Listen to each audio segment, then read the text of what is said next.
A macroeconomia é composta de muitas macrotendências, muitas vezes contraditórias, mas ela também tem uma parte de sazonalidade e tem um efeito que acontece em setembro nos mercados que cria uma série de efeitos interessantes e que ninguém sabe direito o motivo. O Jeff Snyder chama isso de September Effect, né? E tem muitos que vão falar sobre isso também. E eu queria dar um pouquinho, também essa ferramenta para que você possa acompanhar cada vez mais, principalmente que agora a gente acabou de começar justamente esse mês. Então, nesse exato momento, pelo menos que eu estou gravando o podcast, você percebe que apesar de todo o efeito que houve ali com o Japão há um mês atrás, os mercados meio que voltaram à normalidade, as bolsas continuam subindo, o ouro está nas máximas históricas e você tem um VIX, né, que é um indicador de volatilidade, lá embaixo, ali para 13, 15 nesse exato momento, e aí quando chega em setembro, tem alguma coisa que acaba acontecendo desde 2018, isso veio se repetindo e ninguém consegue entender exatamente o motivo. Setembro vem sendo um momento de muita volatilidade, mas quando você vê o mercado de bonds, principalmente os juros de longo prazo despencando, a gente vê a curva invertida já há mais de 2 anos, a gente também percebe a desinversão da curva quando você tem uma grande força de compra nos juros de 2 anos, né, nos títulos de 2 anos, que sugerem que a gente esteja cada vez mais perto de uma recessão, pelo menos baseado na curva de juros americana,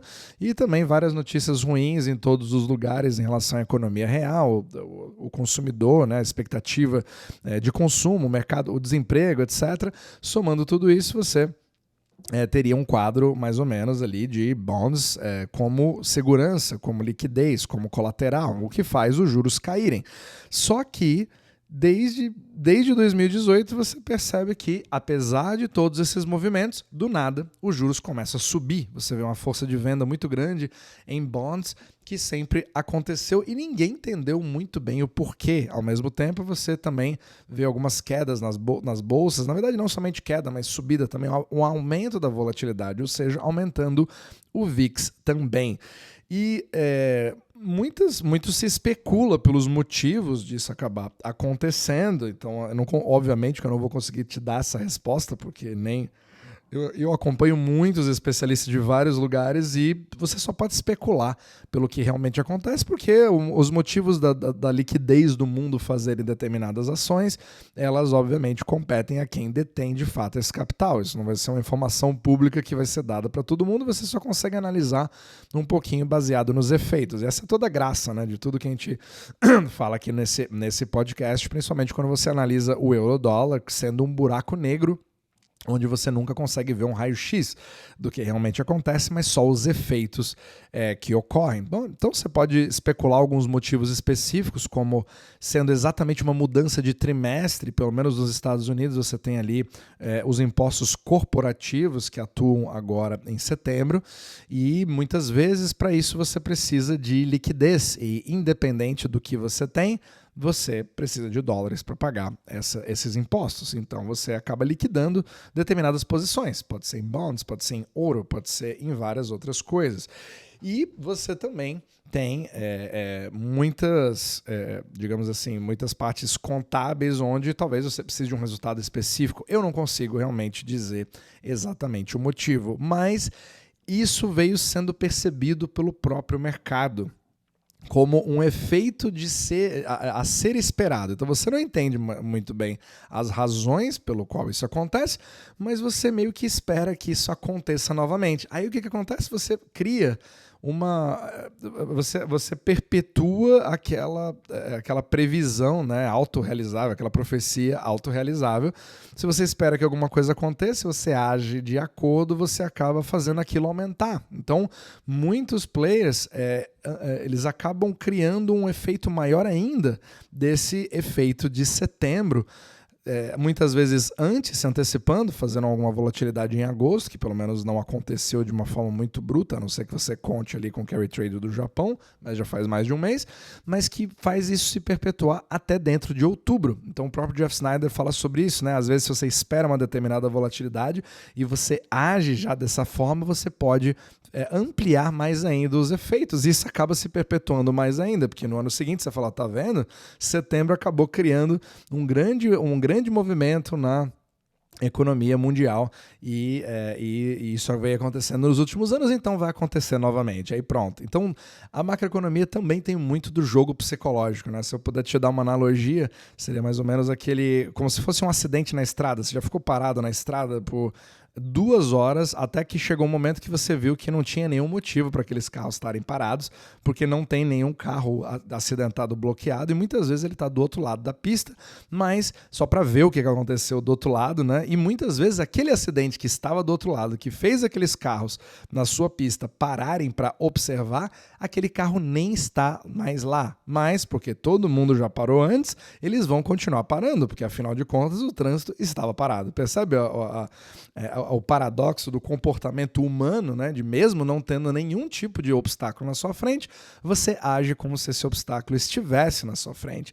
criando um efeito paradoxal e inexplicável, mas, pelo menos por enquanto, até que a gente ache, né, algum motivo, mas que acaba se transformando num efeito que se espera, então, como uma sazonalidade macroeconômica. Então vai ser muito interessante. Só que tem coisas agora que dessa vez pode agravar um pouquinho mais esse efeito setembro. Eu não estou dizendo que isso vai acontecer, mas só para você colocar no seu radar de que isso existe.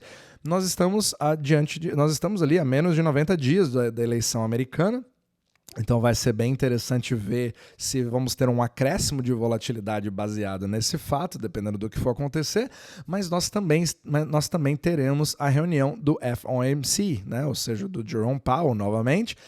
Acredito que seja dia 18 de setembro que vai ter a decisão para saber qual que vai ser. Na verdade, não é se vai cortar os juros, mas o mercado já tem a certeza absoluta de que o corte vai ocorrer. Agora a pergunta é de quanto será esse corte? O famoso pivot, que todos já disseram que o Fed já fez o pivot, mas ele só acontece mesmo na hora que o primeiro corte acontecer. Você já pensou se o Jerome Powell chega e fala assim, não, na verdade nós vamos aguardar mais dados? E aí você vai ver o efeito setembro realmente ir para a lua, principalmente quando você teria uma primeira surpresa no mercado. Claro que não está num grau muito alto de probabilidade disso acontecer, mas nunca se sabe. Mas o que o mercado espera é que nós tenhamos um corte aí, eu não vou nem dizer de 0,25, talvez. Se eu fosse chutar, né? Eu detesto fazer previsões aqui, mas vai que ele faz 0,25 e o mercado, na verdade, está esperando 0,5% ou até mais. Muitos já precificam ali 2 cortes fortes e relativamente com pouco espaço de tempo entre eles de 0,5%, né? Fazer um corte total de 1% num curto prazo, não tenho a menor ideia do que vai acontecer, mas fica aí o bolão. E tudo isso pode criar vários efeitos diferentes, aumentando mais ainda o efeito de setembro, criando mais volatilidade nos mercados. Mas, além disso, logo em seguida, nós também temos mais uma decisão, que é a do Banco do Japão, que, obviamente, para quem segue esse podcast, já vê ali toda uma saga dos movimentos no intuito de poder controlar, né, o que está acontecendo com os bonds japoneses, né, com os JGBs e também com aquela queda brusca do iene, que depois se transformou numa subida brusca do iene quando houve o que é um pouco da reversão daquele carry trade japonês, né, levando o capital de volta para o Japão, fazendo toda aquela muvuca no mercado e que agora parece ter, entre aspas, estabilizado, pelo menos encontrado uma paz, nem que seja temporária. Vamos ver como é que vai ser. Agora, o Japão está em recessão e é o único país do mundo que está aumentando os juros em recessão, como eu já disse em vários outros capítulos. Fica a pergunta, eles vão ficar de olho que nem o Fed? Eles vão prometer mais um corte de juros, talvez, ou mais uma subida, tá vendo? Todo mundo faz corte, mas só o Japão sobe, eu até confundo a palavra. Vai fazer mais uma subida de juros em dezembro, com uma expectativa de que a economia japonesa esteja melhor? O que isso pode causar nos mercados? Ou às vezes fazer uma subida agora de mais 0,1, 0,25, imagine isso, se isso acontecer.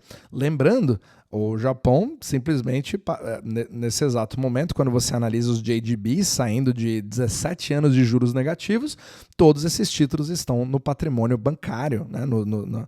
Fazem parte de todo os balanços dos bancos japoneses. E cada vez que o Banco do Japão quer fazer uma subida da taxa de juros, esses títulos valem cada vez menos. O que isso acarreta num sistema bancário japonês? Rombos, principalmente para o elo mais fraco. Então, isso pode criar sérias volatilidades também em setembro, caso o Japão continue nessa rota.